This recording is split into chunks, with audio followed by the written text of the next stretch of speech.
You might be wearing the very thing that's holding you back. That ring on your hand, the one you wear every day without thinking, could be silently draining your energy, blocking your clarity, and interrupting the flow of money and well-being into your life. Not because of how it looks, but because of where it sits, how often you wear it, and the intention, or lack of it, behind it. Here's the truth no one talks about. Every finger on your hand is an energy channel. And each ring, each material, each placement sends a message. If those messages are conflicting, out of sync with your goals, or connected to unresolved energy, your life reflects it. You start feeling stuck for no clear reason. You put in effort but get little back. You organize your finances, eat healthy, keep going, but peace still feels distant. That's not bad luck. That's energetic misalignment. We've been told to focus on actions, do more, work harder, plan better. But what if the problem isn't your effort? It's the frequency you're sending out. What if that beautiful ring on your finger, or that inherited piece from someone who once carried sadness, is no longer aligned with who you are or who you're becoming? Women often carry so much on their hands: responsibilities, roles, expectations. We rarely stop to ask what we're anchoring through the rings we wear. So before you scroll past this, pause, touch your ring, ask yourself, is this helping me feel centered, or quietly pulling me off course? Because once you understand the energetic power of rings, you'll stop wearing them out of habit and start using them as silent tools of transformation. And everything you're reaching for, calm, clarity, prosperity, might finally start reaching back. Mistake 1. Wearing the wrong ring can misalign your destiny. Most people never question it.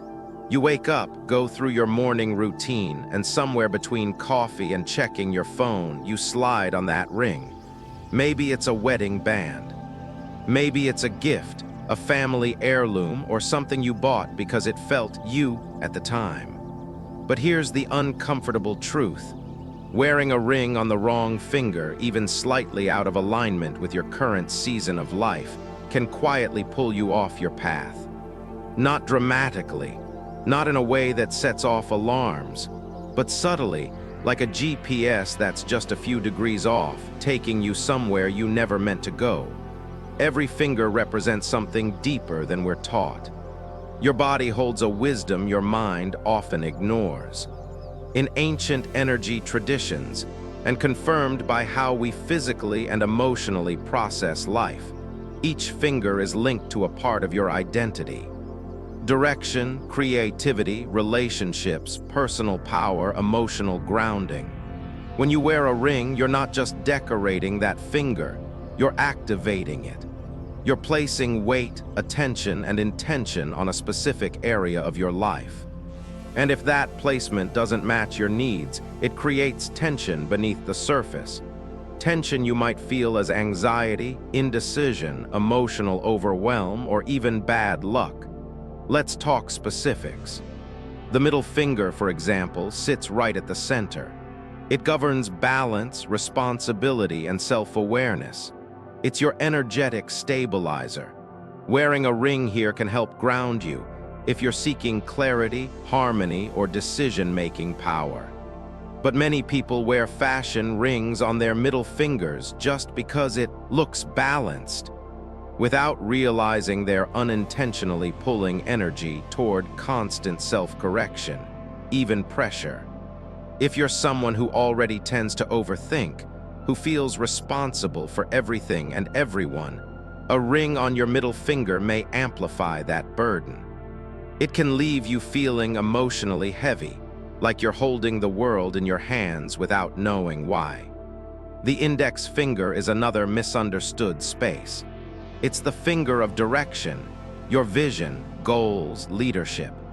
Wearing a ring here can be empowering when you're stepping into a new role, starting a business, or trying to regain control over your future. But if you're in a season of rest, healing, or surrender, Activating this finger too strongly can create inner conflict. You'll feel pulled toward action when your spirit is asking for stillness. It's like trying to run before your legs are ready. You end up exhausted, frustrated, and wondering why things aren't flowing the way they should. And then there's the ring finger, emotionally sacred, deeply tied to love, beauty, and creativity. That's why we wear wedding bands here, because it symbolizes the heart's connection. But here's what most people overlook. This finger governs not just romantic love, but your ability to create from the soul, art, ideas, moments of beauty. Wearing a ring here when your heart is hurting or closed off can trap old emotions, prevent healing, and even block new connections. It's like placing a lock where a window should be. You're keeping the world out, but you're also keeping your light in. Every time you wear a ring, you're making an energetic decision. Most of us are doing it blind. We're drawn to what feels comfortable, familiar, or trendy, but rarely stop to ask, is this helping or hurting me? And over time, that lack of awareness stacks up. One day it's stress. Next week it's a misstep in business. A month later, a relationship miscommunication that leaves you spiraling. It all feels disconnected on the surface, but underneath, there's a current of misaligned energy that's been whispering all along. Now, let's be clear. This isn't about superstition. It's not about fear. It's about energetic clarity. You already know what it feels like when something is aligned. You're in flow, decisions feel clean, your energy is stable. And you know when it's not. Your days are foggy, conversations drain you, and no matter how hard you try, things just don't click. What if part of that disconnect came from the way you're engaging with your body and energy each day, without even realizing it? One of the simplest shifts you can make is this: become intentional with where you place your rings. Instead of defaulting to habit, ask yourself each morning, what part of me needs support today? If you're feeling emotionally raw, maybe your ring finger doesn't need to hold more weight right now. If you're stepping into a big decision at work, maybe it's time to engage the index or middle finger, but only if your emotional foundation is strong. Think of your fingers as access points. You don't need to open every door every day. Sometimes the most powerful choice is choosing less, not more. Another key shift: pay attention to which hand you wear your rings on. Your dominant hand, usually the right, is the hand of action, expression, and external energy. Rings here influence how you show up in the world. Your non-dominant hand, usually the left, is the hand of receiving, intuition, and inner work. Rings here influence your inner world, your thoughts, emotions, and self-talk. So if you're feeling burnt out from giving too much, try removing rings from your dominant hand for a few days and see how your energy shifts. Or if you're struggling with confidence, try wearing a ring on the index finger of your dominant hand with intention, like lighting a small fire of self-leadership. The biggest mistake people make with rings isn't the design or the price. It's wearing them unconsciously. It's choosing from the outside in. What looks good, what matches my outfit, what's trending, rather than from the inside out. Your energy speaks louder than your accessories. And when your inner world doesn't match what you're activating on your body, the dissonance shows up everywhere. This is your invitation to reconnect with your hands, not just as tools for doing, but as gateways for being. Take a quiet moment. Look at your rings, look at your fingers. Ask, what am I anchoring today? What part of me is asking for support or silence or release? Then choose where to wear your ring, not just to accessorize, but to align. Because the way you wear your rings isn't just a style choice, it's a spiritual map. And once you start walking that map with awareness, everything begins to shift. Gently, naturally, powerfully, starting from your fingertips. Mistake 2. The color of your gemstone isn't just aesthetic. You probably chose it because it looked beautiful. A warm gold band with a brilliant ruby, a soft pearl set in silver, a deep green emerald that made your skin glow just right. We often gravitate toward gemstones based on color, sparkle, or how they match our wardrobe. But what if the color you wear every day is doing more than decorating your hand? What if it's shifting your mood, your decisions, your relationships, without you realizing? Gemstones aren't just pretty, they're energetic mirrors. Each one carries a vibration, a frequency, a message. And just like music or scent, color and mineral composition interact with your body and your emotions. They amplify what's present. They highlight what's hidden. And when you wear one consistently, especially in a ring, you're inviting that frequency into your daily life. Let's start with gold. Not just the metal, but the rich golden yellow tone often paired with wealth and power. Gold is a magnifier. It amplifies whatever energy you're carrying. If you're centered, clear, and steady, gold enhances that confidence. It radiates warmth. It reflects stability. But if your energy is scattered, if you're anxious, insecure, or emotionally off balance, gold doesn't soothe, it intensifies. You might find yourself feeling edgy, restless, or overstimulated. It's not the metal that's wrong, it's the mismatch between your internal state and the energy gold reflects back to you. Now think about pearl, soft, round, formed through patience and pressure deep within the ocean. Pearl doesn't shout, it doesn't command attention, it calms. Wearing pearl is like a quiet exhale. It's perfect when you're in a season of emotional healing, reconciliation, or renewal. Pearl supports clarity in communication and deepens empathy.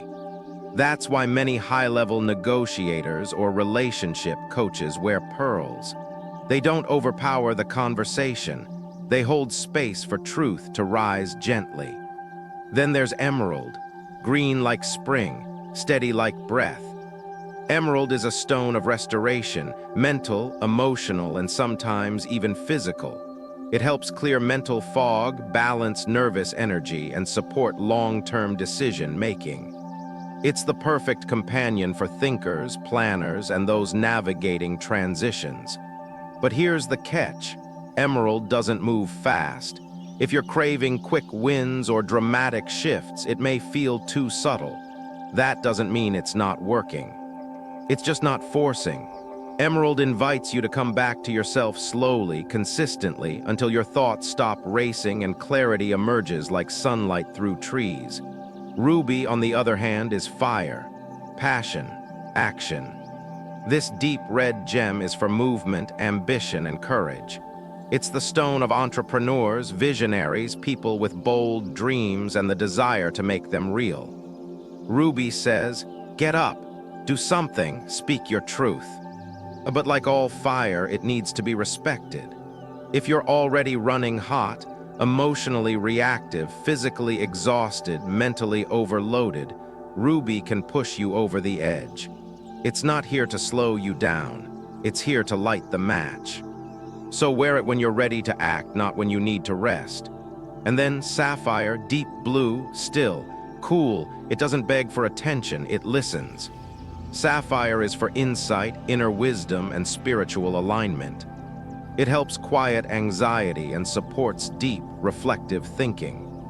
If you're making a major life decision or in a period of emotional transition, sapphire can be your steady guide.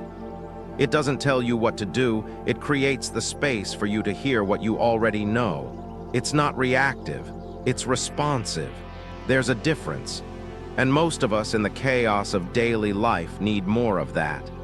When you choose a gemstone, you're not just picking a look, you're entering into a relationship, a daily energetic conversation. So it's worth asking, is this gemstone supporting the version of me I'm becoming, or pulling me back into something I've already outgrown? Just because a ring felt right 5 years ago doesn't mean it's aligned with you now. Your seasons change, your needs shift, And sometimes the gemstone you needed during a time of heartbreak is no longer what your thriving self requires. That doesn't mean you throw it away. It means you pause, you reassess. You clean the stone, maybe set it aside for a while, and then you ask, what do I need more of right now? What energy am I lacking? Not in theory, but in my actual lived experience. Maybe you're overworking and under-resting. You need softness. Calm, a stone that cools, not heats, that listens, not demands. Maybe you're stuck in indecision, waiting for life to move you. You need fire, focus, a stone that says, let's go. Maybe your heart's been hurting, you're afraid to trust but still want connection. You need something that doesn't overwhelm but gently reopens, like pearl. Color is powerful. We feel it before we understand it. We're drawn to it without knowing why. But the moment we start choosing colors and stones with conscious intention, everything changes. It's not just what looks good with your skin tone, it's what resonates with your soul's tone. And that's what alignment really means. In a world obsessed with appearances, choosing a gemstone for energy might sound odd. But think about how often we crave peace, clarity, or confidence, and keep looking for it in what we can buy, do, or achieve. Gemstones are a reminder that transformation doesn't always require effort.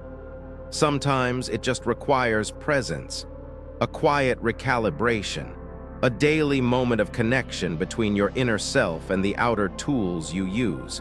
So tomorrow, when you reach for your ring, don't just ask, does this match my outfit? Ask, does this match my energy? What am I inviting? What am I amplifying? Because every gemstone has a voice. The question is, are you listening? Mistake 3. Too many rings equals too many mixed signals. There's a quiet kind of chaos that builds when you wear too much, too often, without intention. And nowhere is that more obvious, yet more overlooked, than in how we wear rings. We layer them, stack them, decorate every finger thinking it's just fashion. A little sparkle here, a pop of color there. But underneath the shimmer, something else is happening, something deeper. Your fingers aren't just flesh and bone. They're energetic channels, pathways. And when you overload those channels with too many conflicting signals, your body doesn't know where to focus, so it begins to scatter. Think of your energy like a radio signal. Every ring is a frequency booster. One amplifies focus. Another supports emotional balance. One might encourage creativity, while another triggers memory or ambition. That sounds powerful, until you realize that layering 5 different intentions at once is like tuning 5 radio stations and expecting to hear a single, clear message. You don't get clarity, you get static, you get overwhelmed. This is where the misunderstanding begins. We live in a culture that celebrates more accessories, more trends, more expression. But energetically, more isn't always better. In fact, when it comes to rings, more often means less clarity, less connection, less peace. Have you ever had a day where everything felt slightly off? You're distracted, decisions feel harder, conversations don't land the way you expect. You might chalk it up to stress or sleep or hormones. But look down. What are you wearing? How many rings are on your fingers? And what energy is each one carrying? Each finger has a role. The thumb is for personal power, the index for direction, the middle for balance, the ring finger for love and expression, the pinky for communication. When every finger is engaged, without a clear reason, your system is working overtime to interpret too many messages. You might feel hyper-aware, emotionally exhausted, physically tense, and you won't know why. Even worse, rings don't just carry your current energy. They absorb and hold what you've been through. A ring worn during a time of grief may still hum with that sorrow. A ring gifted during a breakup may carry residue of that pain. When you wear multiple rings without clearing them, or without checking what energy they're still holding. You become the vessel for all those unresolved signals. And it shows up as emotional noise, anxiety that comes out of nowhere, overreactions to small things, a general sense that something's off, though you can't name it.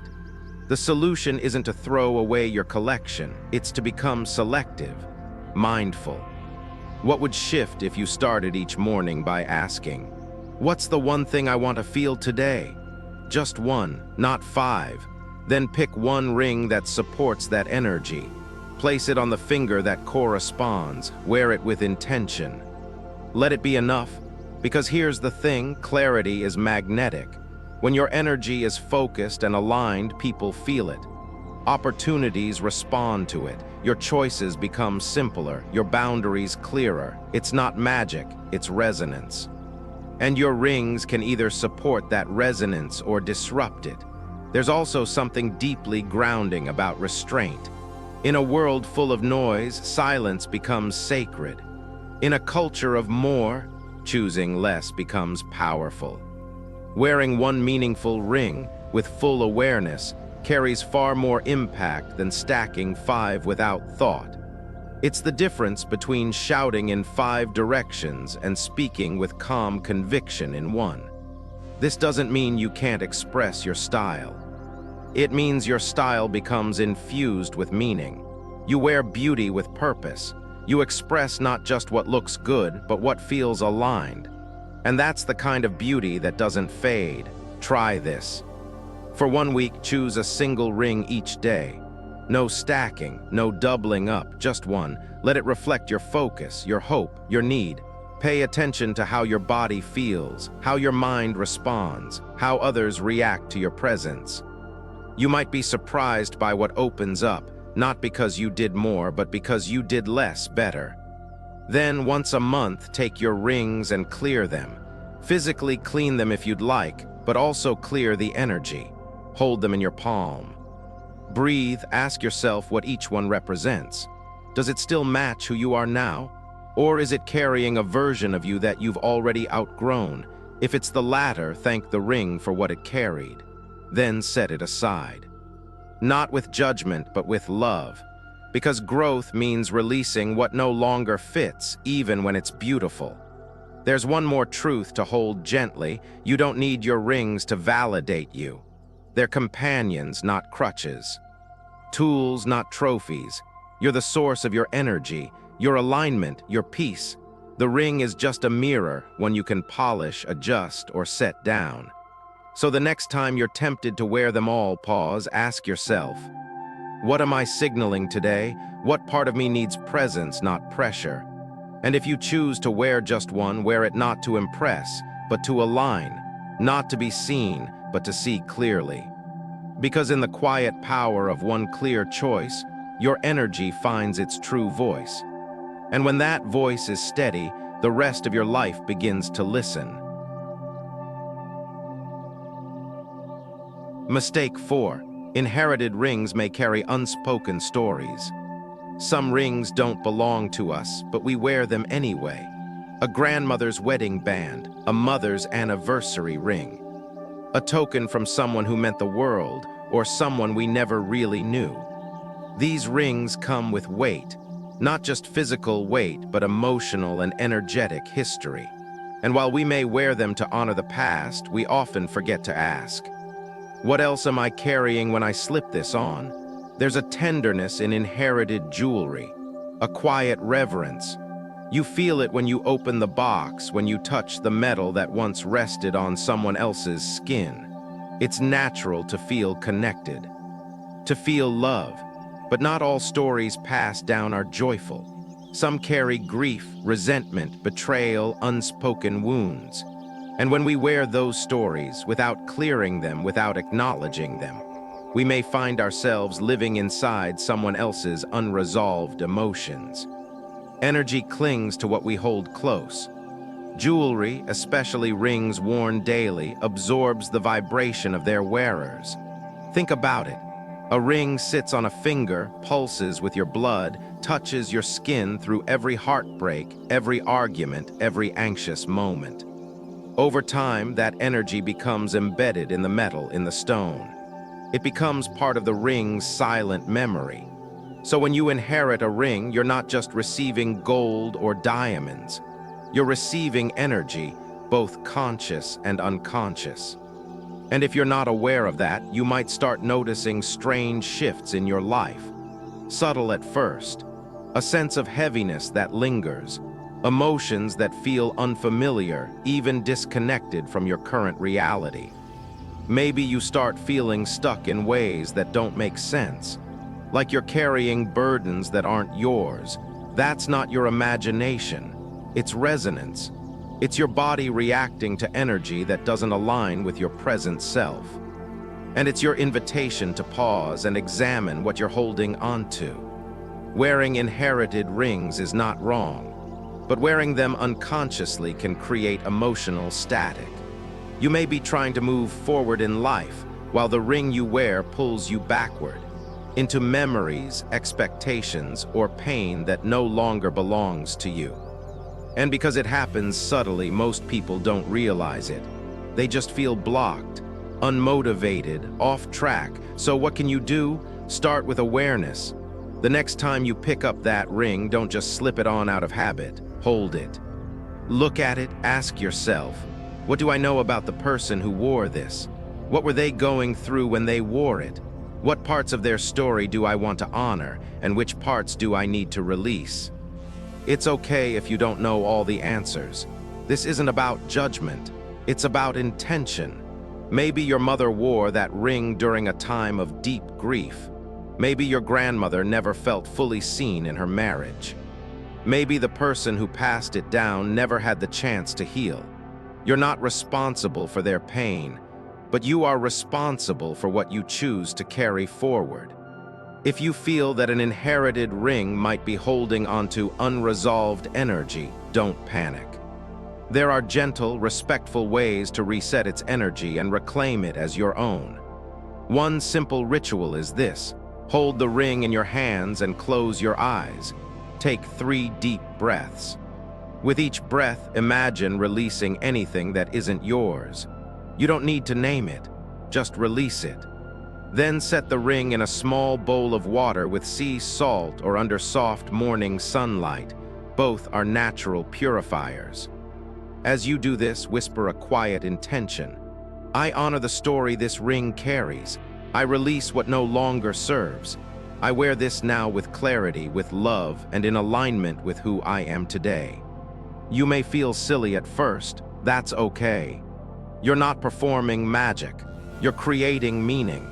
You're choosing to become present to what your energy is touching every day. You might also consider giving the ring space, literally. If something feels heavy when you wear it, take a break. Place the ring somewhere sacred, a wooden box, a velvet cloth, somewhere it can rest and you can rest from its influence. Not everything inherited needs to be worn. Some things are meant to be remembered, not repeated. And if you feel called to wear it again, do it mindfully. Maybe even pair it with a new ring, something you chose, something that speaks to who you are now. Let that combination become a symbol of healing across generations. A reminder that you are not the past, but you honor the past with presence, wisdom, and choice. There's incredible beauty in carrying legacy, in feeling connected to where you came from. But there's also courage in choosing what not to carry. Healing doesn't always look like forgiveness or closure. Sometimes it looks like taking off a ring, setting it down, and saying, "Thank you, I love you, and I need to walk forward now." You have the right to reauthor the stories you live by, even the ones engraved in gold. So the next time you reach for an inherited ring, pause, ask yourself, am I wearing this because it brings me peace, or because I feel I have to? Your answer doesn't need to be loud. It just needs to be honest. Because when you start making choices that honor both the love behind the legacy and the truth of your own path, you stop repeating history and start healing it. One ring at a time. Mistake 5, right hand or left, two very different energy paths. Most people never think about it. Right hand or left, it's just a matter of comfort, habit, or fashion, right? But what if that small choice carried a deeper consequence? What if the hand you choose to wear your ring on is sending an energetic message into your life every single day? Here, that's what most don't realize. Your two hands are not the same, not in energy, not in purpose. Your right hand is your outward energy. It's how you act, lead, give, and show up in the world. Your left hand is inward. It's how you receive, feel, reflect, and heal. One is your expression, the other is your integration. And when you place a ring on a particular hand, you're not just making a style statement, you're choosing which path that energy will take. Let's break that down. Wearing a ring on your right hand activates the part of you that takes action. It amplifies your ability to assert, decide, and move forward. It's ideal when you're stepping into leadership, facing external challenges, or needing more confidence in how you engage with the world. It's the hand that closes deals, raises voices, and builds boundaries. The left hand, by contrast, opens you. It strengthens intuition, emotional intelligence, and the capacity to receive. It's the hand that touches the heart, holds space, and listens deeply. Wearing a ring here supports healing, reflection, and inner peace. It's not about control, it's about connection. So what happens when you wear the same ring on different hands? Let's say you wear a ruby ring, a stone of courage and fire, on your right index finger. You may feel bolder, more energized, ready to take on the day. That same ring on your left might stir inner restlessness, awaken desire, or create emotional friction if your body isn't ready for that intensity. Or consider a pearl, gentle and calming. On the left, it may help you process grief or soothe anxious thoughts. On the right, it may dampen your assertiveness, making you feel overly passive in situations where you need to stand tall. It's not just the stone that matters, it's the pathway it travels through. This is why so many people unknowingly disrupt their own flow. They feel off, drained, disconnected, and don't realize that a ring they're wearing every day may be pulling energy in the wrong direction. They're trying to heal through their right hand or trying to lead from their left. It creates a mismatch, one the body feels long before the mind understands. The dominant hand for most, the right, is also your doing hand. It handles work, communication, movement. Rings here influence how others perceive you. The non-dominant hand, usually the left, is your being hand. It governs emotions, rest, and subconscious patterns. Rings here influence how you feel about yourself. That's why some people feel drained after social events or professional meetings. They're wearing emotionally heavy rings on their outward hand, unintentionally leaking energy. Or they wear high power, assertive stones on their inward hand and find themselves unable to rest, constantly thinking, pushing, planning. Once you begin noticing this, you gain a new kind of control, not over the world, but over how you move through it. And that's where real change begins. So how do you use this awareness practically? First, ask yourself, what season of life am I in right now? Are you leading, building, speaking out? Or are you healing, restoring, creating space for something new? Your answer will guide where your energy needs to flow and which hand should carry it. Second, check your body's response. Slip the ring on your right hand. Sit for a minute. Then try your left. Which one feels calmer, stronger? Which one feels tense? Sometimes the answer is subtle. Sometimes it's immediate. Trust that. Third, don't be afraid to experiment. Try switching hands for a week. Notice your energy, your thoughts, your sleep, your conversations. Are you more grounded, more reactive, more clear? A small shift can reveal a lot. Also remember, not every ring belongs on your dominant hand. And not every healing stone should sit on your emotional channel. Some days you may need to be seen more. Others, you may need to return inward. There is no perfect formula, only presence. It's worth noting that cultural and personal habits play a role too. In many Western societies, wedding rings are worn on the left hand to represent love entering the heart. But engagement rings, statement rings, family heirlooms, these often land wherever feels most convenient or stylish. And while there's nothing wrong with that, we miss an opportunity when we don't pause to ask, what's the energy behind this? What am I sending out or calling in by wearing it here? There's also something powerful about giving your hands roles. You might even create a quiet ritual. This week, my right hand leads, my left hand receives. Or my left hand carries memory, my right hand creates something new. By assigning intention to your hands, you bring consciousness to your movement, and that intention ripples through everything. Imagine waking up, placing a soft moonstone on your left ring finger to nurture self-love, or sliding a clear quartz on your right index finger before a presentation to sharpen clarity. These aren't just gestures. They're energetic alignments. They help you remember the version of yourself you're stepping into. Because ultimately, that's what this is about. Not rules, not rigidity, but resonance.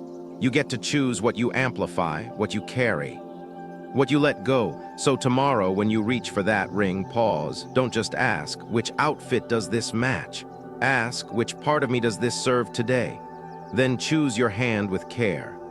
Because the hand you wear your ring on is more than habit. It's a signal, a map, a message. And when you learn to send that message clearly, your entire life begins to respond. Mistake 6. Sharp ring designs disrupt gentle flow. Some rings cut deeper than we think, not into skin, but into energy. Their edges may be polished, their craftsmanship exquisite. But if a ring is shaped with jagged lines, overly angular forms, or aggressive symbols, it can quietly agitate your system, disrupting the gentle flow your body naturally seeks. It's easy to overlook. In a world where bold design is celebrated, statement rings have become a symbol of confidence, strength, and personal power. But what if that very sharpness you admire in the mirror is the reason your nervous system feels unsettled, your mind on edge, your emotions restless? Energy doesn't just respond to meaning, it responds to form. The shape of a ring, like the curve of a river or the sharpness of a broken branch, carries its own language, and your body listens even if your thoughts don't. Smooth curves, flowing lines, rounded bands. They speak of continuity, ease, connection. They mirror the natural rhythms of your breath, your heartbeat, your inner cycles. When you wear a ring like that, it supports your energy in a way that feels quiet but steady. You may not notice it immediately, but over time you feel calmer, clearer, more centered. Now contrast that with a ring full of points, spikes, or sharp-cornered stones.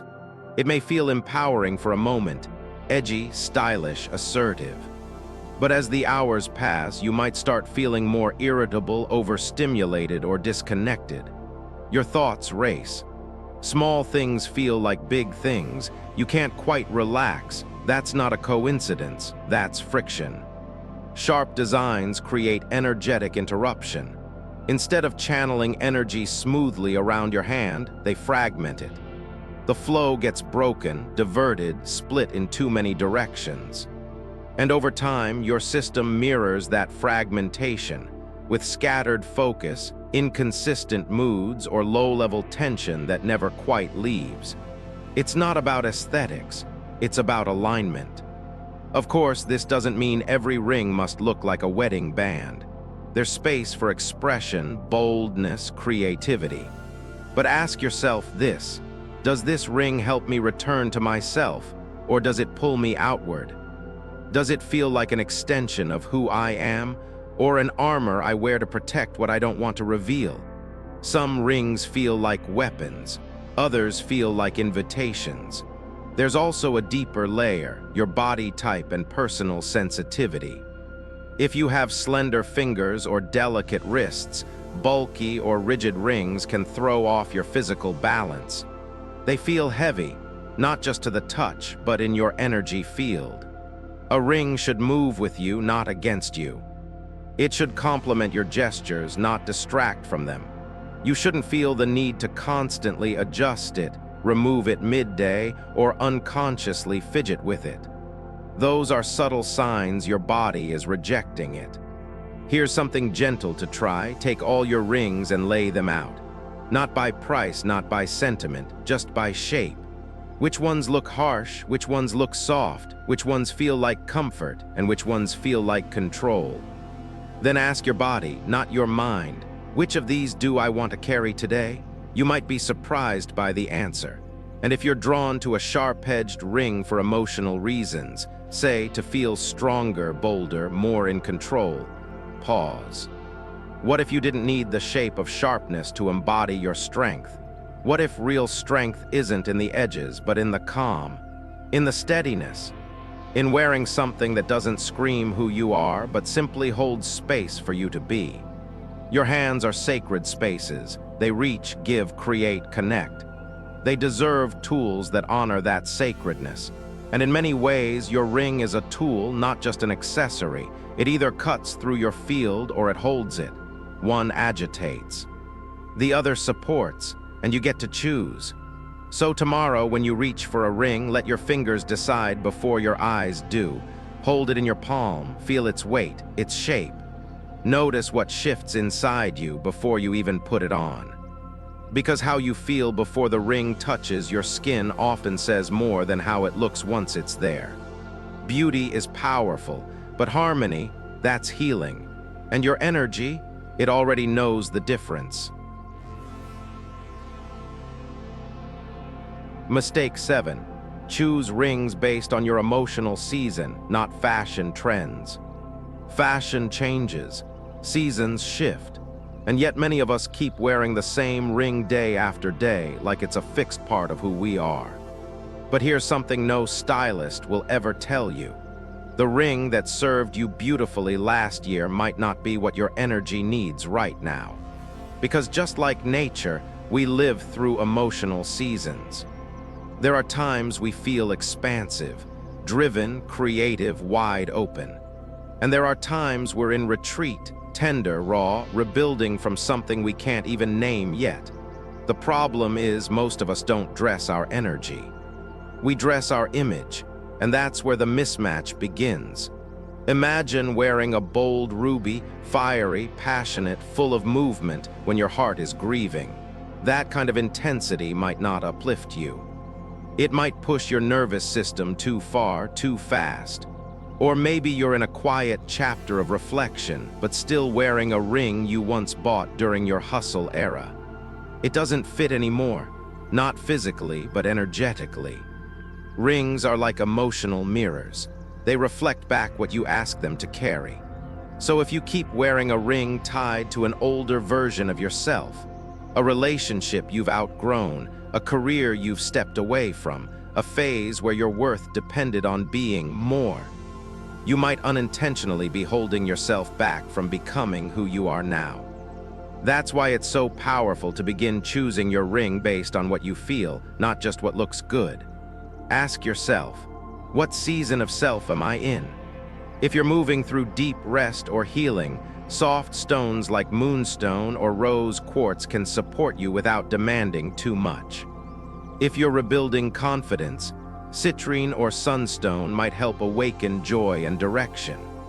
If you're recentering after chaos, grounding stones like onyx or smoky quartz bring calm to your breath and clarity to your thoughts.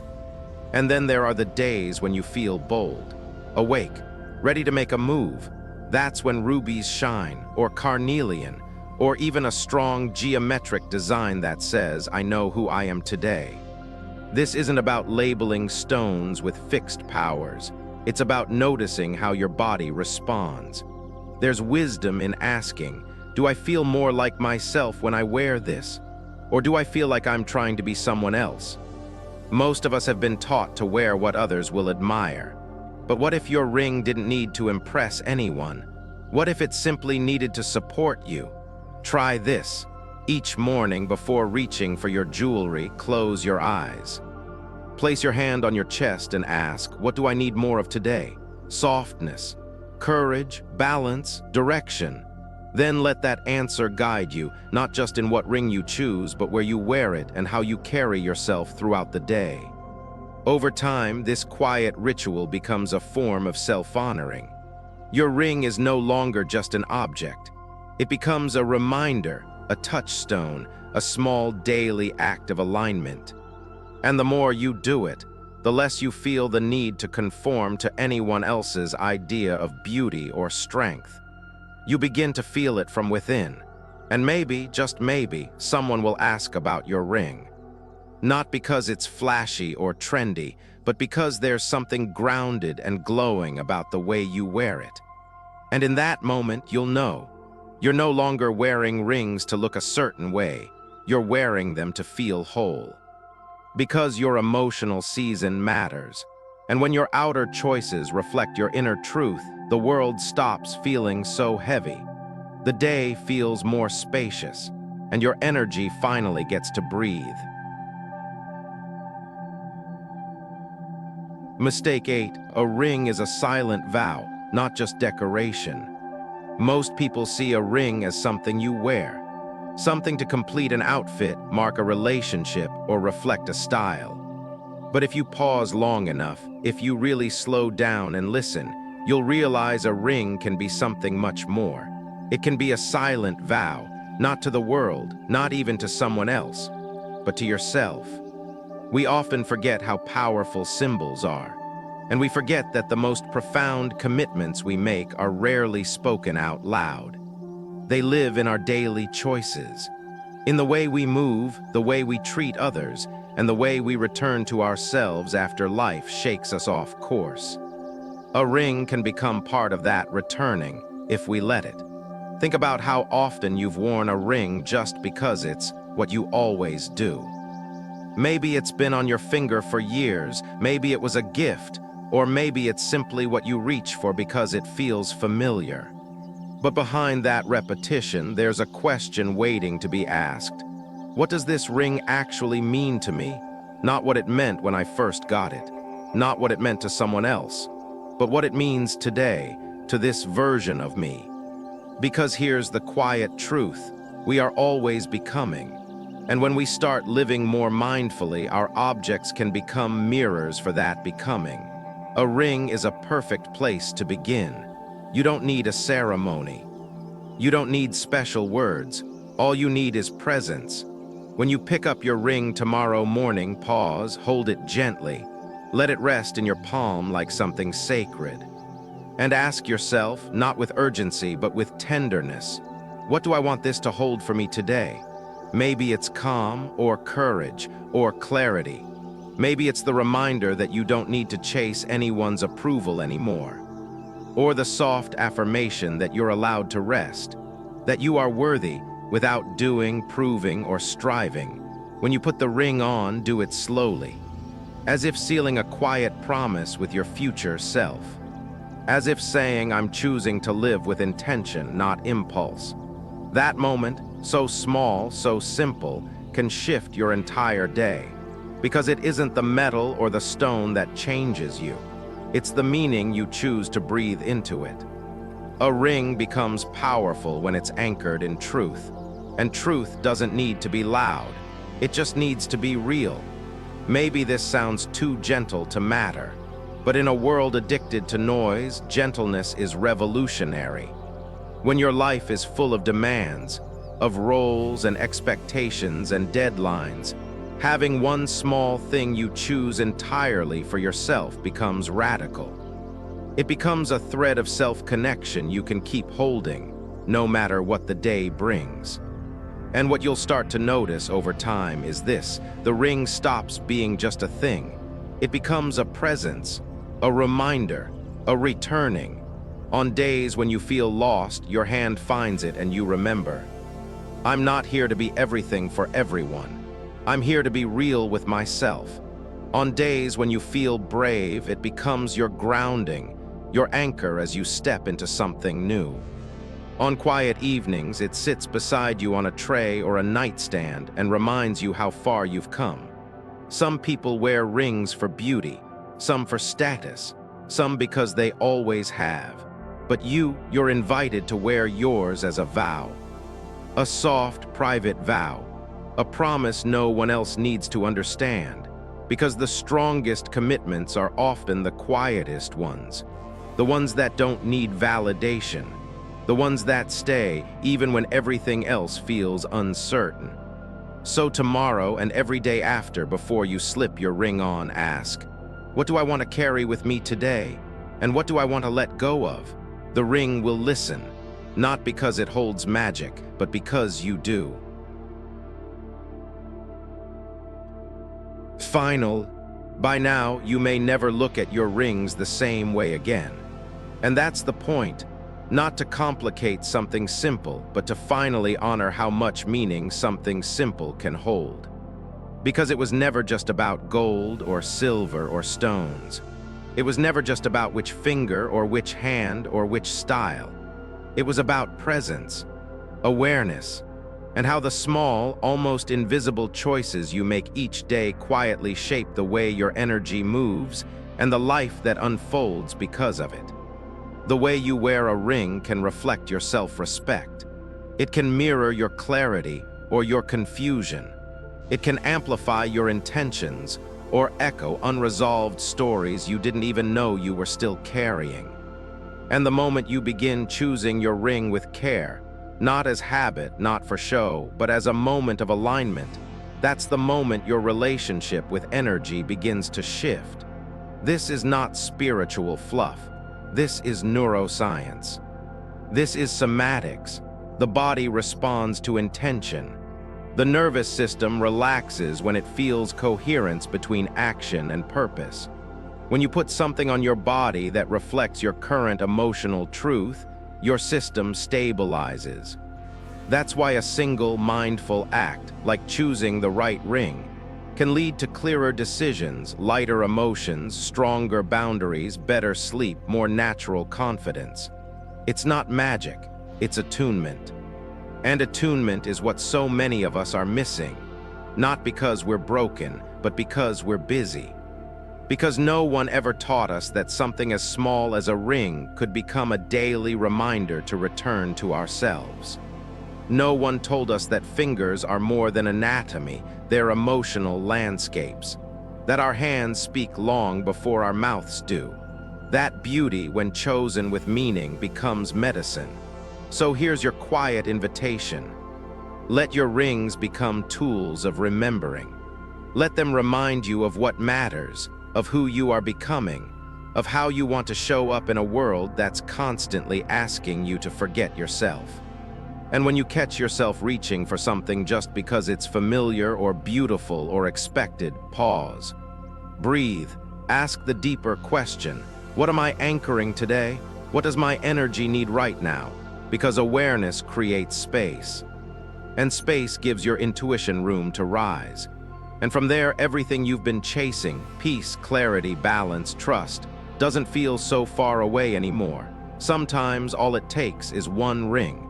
Worn with care, held with reverence, chosen with truth, and from there something shifts, not outside but within, gently, honestly, finally.